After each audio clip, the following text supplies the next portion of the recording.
Bismillahirrahmanirrahim. Wa alaika sareng mistika anjeun bi ikhraji hubbid dinari. Tala? Salisu.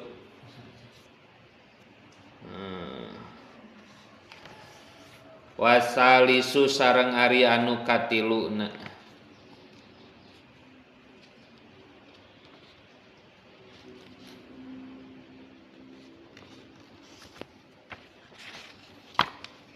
Alayab toriba eta yen teu mangmang naon qalbuhu hatena mutawakkil ieu teh keur ngajelaskeun ciri-ciri jalma nu tawakal bari tawakalna bener. Fi madzonnil khaufi dina tempat sangkaan kasieun. Ilman karna uninga minhu timutawakkil innama sanyana ari perkara akhtoa anu nyalahan ieu mah hu kamutawakkil lam yakun eta teu bukti liyusiba bakal keuna hu kamutawakkil wa majeng ari perkara asoba anu keuna ieu ma hu kamutawakkil lam yakun eta teu bukti liyukhti'ahu eta bisa nyalahan ka ieu mutawakkil. Wa min hadzal qabili jeung tina ieu golongan teh ma ari perkara hukia anu dihikayatkeun ieu ma an sayyidi syekh ti Sayyid Syekh Abdul Qadir Jailani nafa'allahu bihi nafa'a mugi maparin manfaat saha Allahu Gusti Allah bihi kalawan ieu syekh. Innahu sanyana Syekh Abdul Qadir Jailani kana eta buktos ieu syekh yatakallamu eta nyarioskeun syekh fil qadari dina masalah qadar pasakotot mangkaragrag alaihi ka ieu syekh naon hayatun orai azimatun nu gede paparro tuluy kalabur sal hadiruna pirang-pirang jalma nu hadir parkon bari anu papisah kalang kabut ningali aya jalma kabeulit ku orai badat minha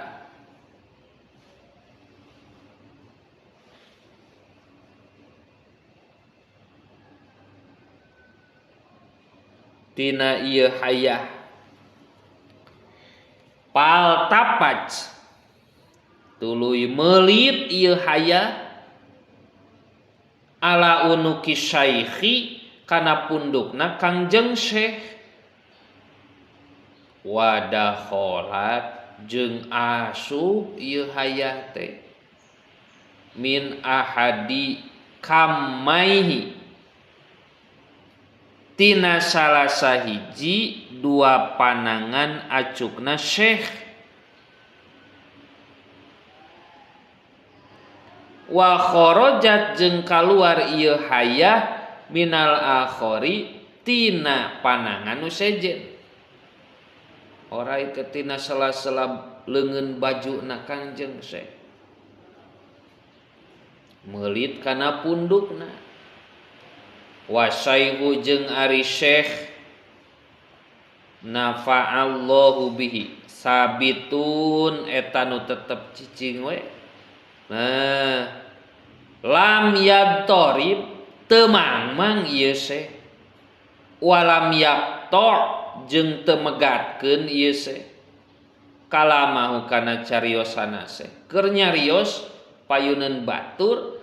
aya oray nu meulit kana pundukna nu asup tina leungeun acukna batur mah barirat dan ningali oray badag anjeunna mah neraskeun we kana cariosanana wakila mangka dicarioskeun liba disuyuhi kasapali pirang-pirang syekh waqad turiha sareng nyata dialungkeun ieu ba'du li sabu'in kana hiji sato galak liya kula supaya ngadahar ieu sabu' hu ka ieu ba'dun palam yudi mangka teu milaraan ieu sabu' hi ka ieu ba'dun kan sapalihna kisah mah sapalihna ulama atanapi sapalihna suyukh ba diasupkeun kana kandang sato galak tapi sato galak teu bisa mere pilara ka eta syekh pi ayyi sayin dina naon wae perkara kunta bukti anjeun tatafakkaru tah gawe tafakur anjeun hina turihta dina waktu dialungkeun anjeun li sabu'i ka sato galak lamun urang mere kumaha qala ngandika ieu syekh bi hukmi suuri sibai dina hukum cai sesanginumna sato galak minal ilmi tina ilmu hasbunallah wa ni'mal wakil hasbuna ari nu nyukupkeun ka urang sadayana Allahu eta Allah wa ni'mal wakil jeung anu pangsaena nu dipasrahan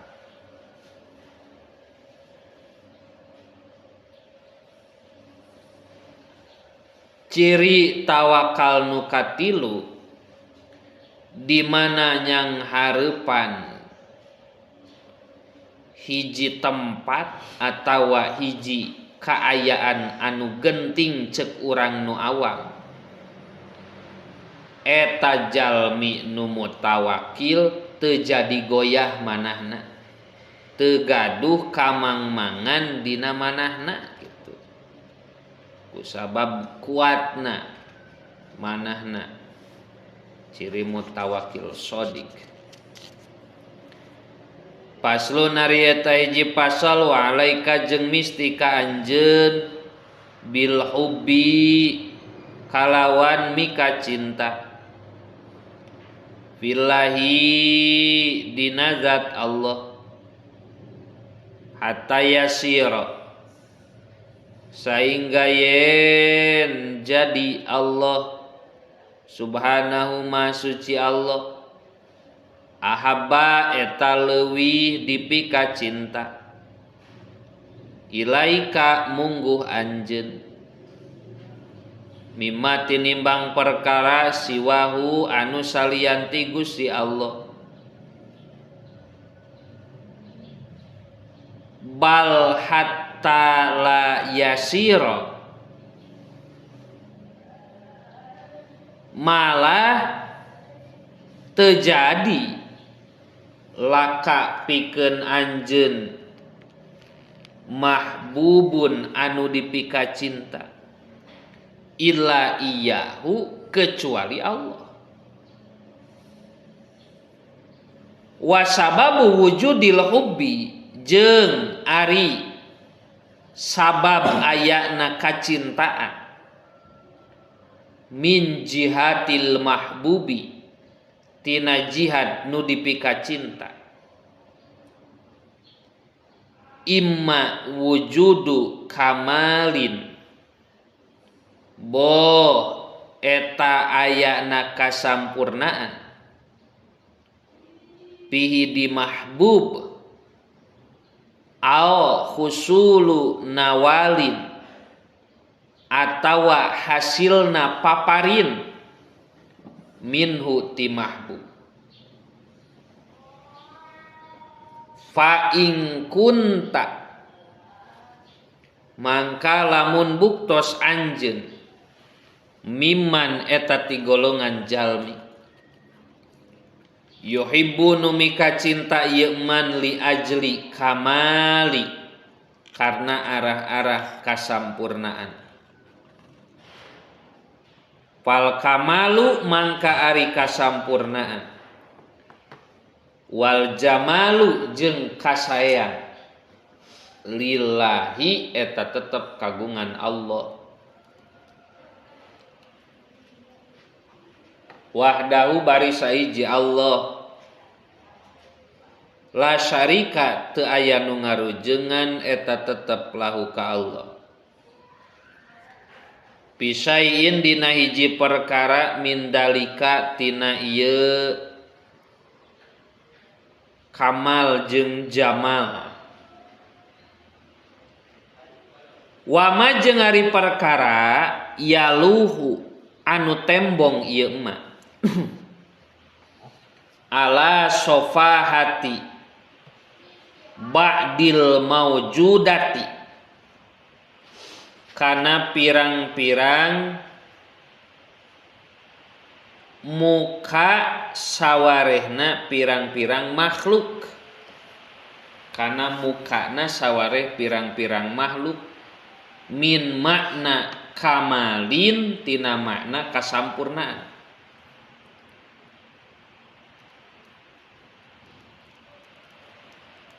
wayabdu jeung tembong alaiha kana ieu sofahat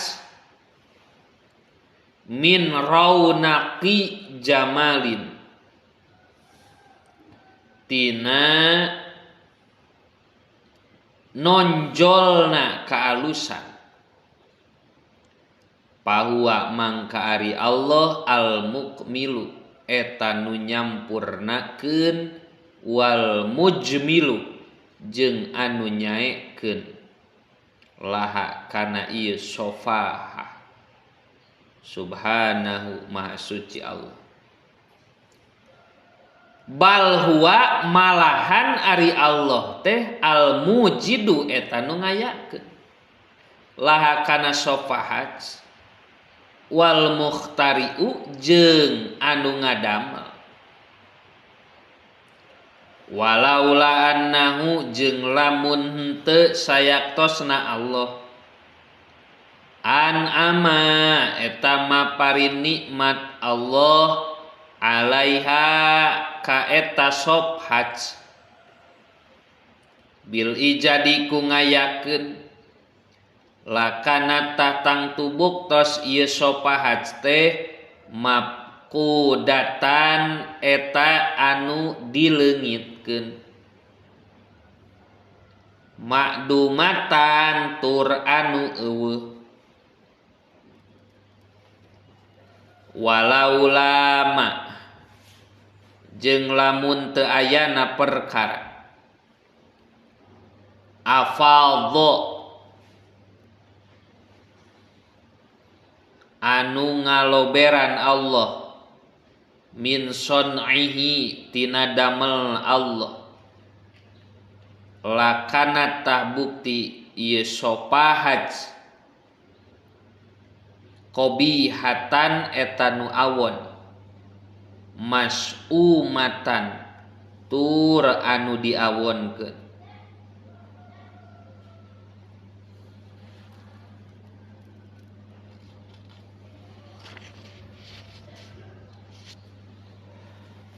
Wa ing kunta jeung lamun buktos anjeun miman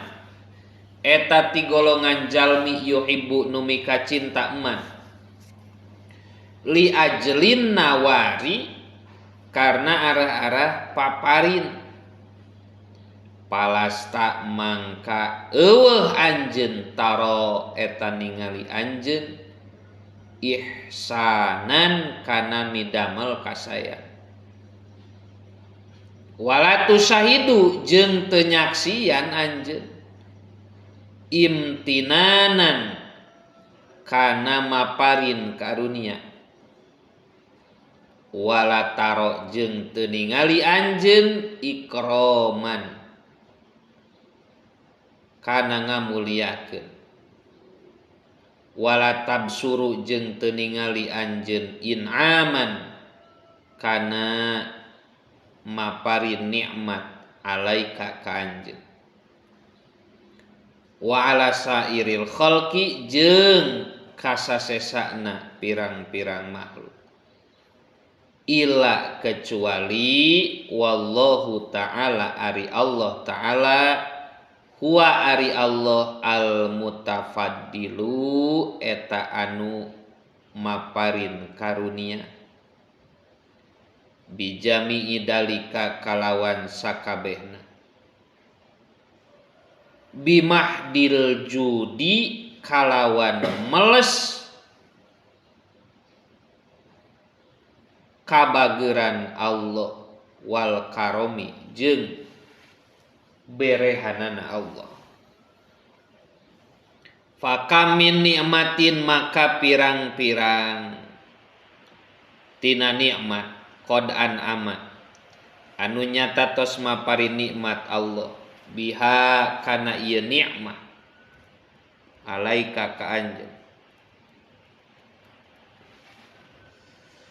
bahwa mangkari Allah sayyiduka eta Gusti anjeun wa maulaka jeung pangeran anjeun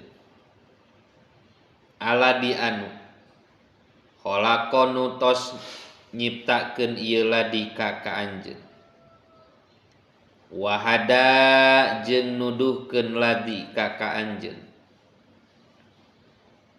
waladi jeung anu lahu anu tetep ka ieu ladi teh mamatuka ari maot anjeun wa mahyaka jeung hirup anjeun waladi jeung anu at'ama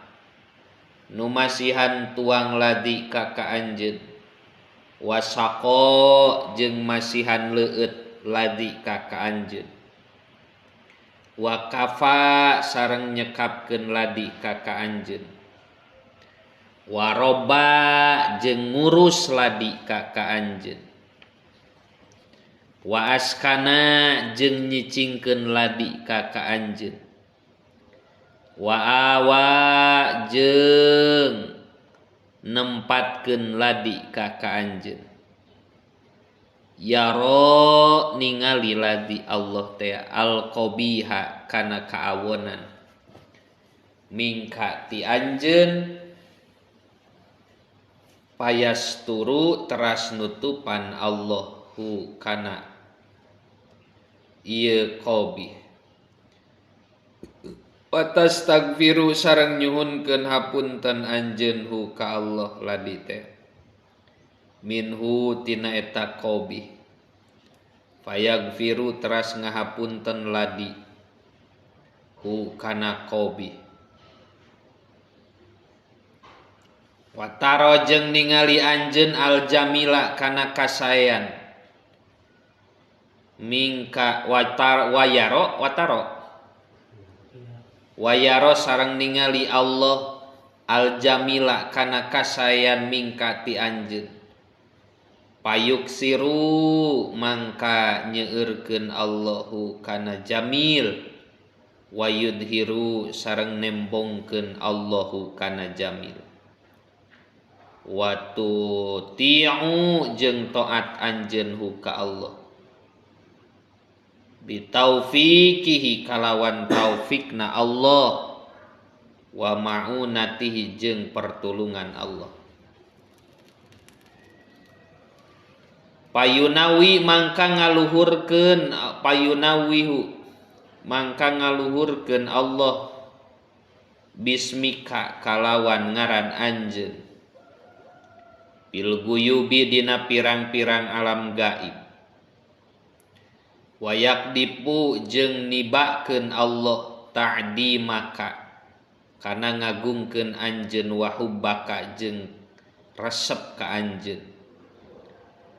bil qulubi dina pirang-pirang hate wa ta'sihi sareng maksiat anjeun ka Allah bi nikmati kalawan kanikmatan ti Allah fala yamna'u mangka teu ngahalangan hu ka Allah naon wujudul isyani ayana nyulayaan anil ifadatil ihsani tina ngalubarkeun kasayan Allah.